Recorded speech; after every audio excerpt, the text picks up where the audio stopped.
السلام علیکم۔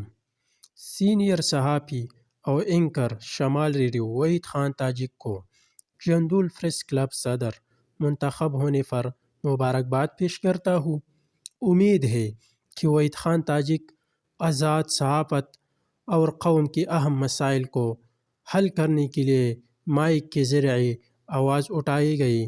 اللہ تعالیٰ طاقت اور استقامت عطا فرمائے، آمین۔